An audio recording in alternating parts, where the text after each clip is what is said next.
विश्व के महासागर, विश्व में कौन कौन से महासागर हैं और उनका क्षेत्रफल कितना है, उनमें सबसे गहरा गर्त कौन सा है, वो आज अपन पढ़ेंगे। विश्व के महासागर, तो विश्व की जो महासागर है उसमें सबसे बड़ा महासागर है प्रशांत महासागर। प्रशांत महासागर त्रिभुजाकार है। कैसे त्रिभुजाकार है, जैसे हम नक्शे में, ये विश्व का नक्शा है, नक्शे में मानचित्र में अपने को दिख रहा है कि यहाँ से ये ऐसा फैला हुआ और नीचे जाके ऑस्ट्रेलिया महाद्वीप आ जाता है, इधर से आधा इसे, तो इससे त्रिभुजाकार महाद्वीप है प्रशांत महासागर। आकृति कैसी है प्रशांत महासागर की, त्रिभुजाकार है, और ये विश्व का सबसे बड़ा महासागर है। इसका जो क्षेत्रफल है वो अर्थात 16,57,23,740 वर्ग किलोमीटर क्षेत्रफल फैला हुआ है प्रशांत महासागर। ये विश्व का सबसे बड़ा महासागर है। इसका सबसे गहरा जो गर्त है, गहरा गड्ढा जिसे हम गर्त बोलते हैं, समुद्र में सबसे गहराई जहाँ है वो है मेरियाना गर्त। प्रशांत महासागर में सर्वाधिक गहराई या गर्त जो है मरियाना गर्त है, जिसकी गहराई है 11,022 मीटर। जी हाँ, ध्यान देना, 11,022 मीटर। ये जो गहराई बताई गई है वो मीटर में है, और क्षेत्रफल वर्ग किलोमीटर में, ये किलोमीटर में है, जबकि गहराई 11,022 मीटर है, त्रिभुजाकार है। उसके बाद क्षेत्रफल में दूसरा महासागर अटलांटिक महासागर है। महासागर है अटलांटिक महासागर। अटलांटिक महासागर की जो आकृति है वो एस आकार के, अंग्रेजी की एस आकार जैसी है। कैसी है, यहाँ दिख रही है अपने एस जैसी। अटलांटिक महासागर के पूर्व में अफ्रीका और यूरोप आ जाता है, जबकि पश्चिम में उत्तरी अमेरिका और दक्षिण अमेरिका आ जाती है। अटलांटिक महासागर को दो पार्टों में विभाजित किया जाता है, उत्तरी अटलांटिक और दक्षिणी अटलांटिक। अटलांटिक महासागर दूसरा सबसे गहरा महासागर है, दूसरा सबसे बड़ा महासागर है। इसका जो क्षेत्रफल है वो है 8,29,63,800 वर्ग किलोमीटर क्षेत्रफल में ये फैला हुआ है। इसका सबसे गहरा जो गर्त है, ये सर्वाधिक गहराई जहाँ है वो है प्यूरिटो रिको गर्त, वो है 8,392 मीटर। इसके बाद तीसरा जो महासागर है वो है हिंद महासागर। हिंद महासागर दिखाई दे रहा है, जैसे अर्ध महासागर भी कहते हैं हिंद महासागर। तो हिंद महासागर तीसरा सबसे बड़ा महासागर है। पहला प्रशांत महासागर, दूसरा अटलांटिक महासागर, तीसरा हिंद महासागर। हिंद महासागर का क्षेत्रफल है 7,34,25,500 वर्ग किलोमीटर क्षेत्र में फैला हुआ है हिंद महासागर। इसके नीचे अटलांटिक महासागर, जिसे महाद्वीप भी बोलते हैं, महासागर आ जाता है।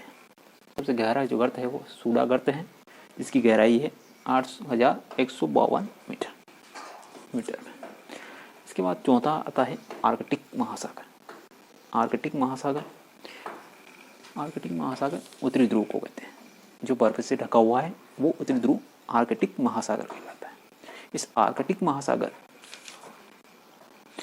का क्षेत्रफल 1,40,56,000 वर्ग किलोमीटर है। इसका सबसे गहरा गर्त है यूरेशियन टोविस गर्त, बेसिन गर्त, यूरेशियन बेसिन गर्त। इसकी गहराई 5,450 मीटर है।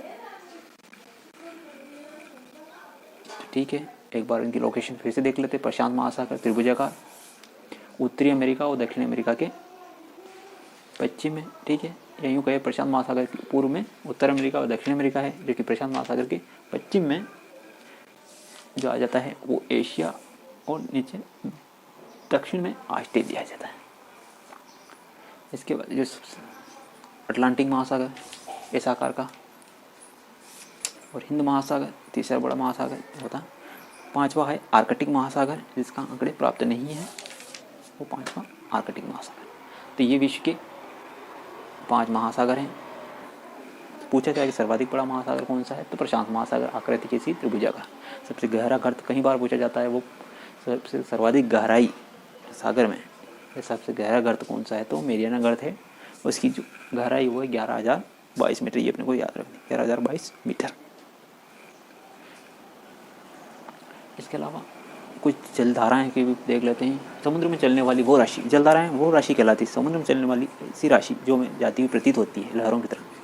अंदर लहरों में एक राशि बहते हुए, पानी बहते हुए अलग से दिखता है, उसे बोलते हैं जलधारा है। तो जलधारा है लेब्राडोर की ठंडी जलधारा, गल्फ स्ट्रीम की गर्म जलधारा। जो जलधाराएं ध्रुवों से भूमध्य रेखा की तरफ, जी हाँ ये भूमध्य रेखा 0 डिग्री, तो जो जलधाराएं ध्रुवों से भूमध्य रेखा की ओर, ध्रुवों से भूमध्य रेखा की, दोनों ध्रुवों से, है ना, जो जलधाराएं ध्रुवों से भूमध्य रेखा की ओर आती है वो ठंडी जलधाराएं होती है, क्योंकि ध्रुवों पे तापमान 0 डिग्री या उससे कम रहता है तो बर्फ रहती है, तो वहाँ की जो जलधाराएं वो अत्यधिक ठंडी होती हैं। जो जलधाराएं भूमध्य रेखा से ध्रुवों की तरफ जाती है, ऊपर जाएगी उत्तरी ध्रुव की तरफ और नीचे दक्षिण ध्रुव, तो जो जलधाराएं ध्रुवों से जो जलधाराएं भूमध्य रेखा से या विषुवत रेखा से ध्रुवों की तरफ जाती है वो गर्म जलधाराएं, क्योंकि सर्वाधिक तापमान कहाँ होता है 0 डिग्री अक्षांश भूमध्य रेखा या विषुवत वृत्त पर। तो यहाँ से भूमध्य रेखा से जो जलधाराएं ध्रुवों की तरफ जाती है वो गर्म जलधाराएं। तो गल्फ स्ट्रीम की जलधाराएं भूमध्य रेखा से ध्रुव की तरफ जा रही है, उत्तरी ध्रुव की तरफ, तो ये गर्म जलधारा होती है। और लेब्राडोर की ठंडी जलधारा जो उत्तरी ध्रुव से भूमध्य रेखा की तरफ आती है वो ठंडी जलधारा। तो ये दोनों जलधाराएं कहाँ मिलती हैं, न्यू फाउंडलैंड में मिलती हैं। और दोनों जलधाराओं मिलने से वहाँ घना कोहरा छा जाता है और वहाँ अत्यधिक मात्रा में मत्स्य पालन होता है। मछली पकड़ने की आदर्श स्थिति कहाँ है, न्यू फाउंडलैंड में।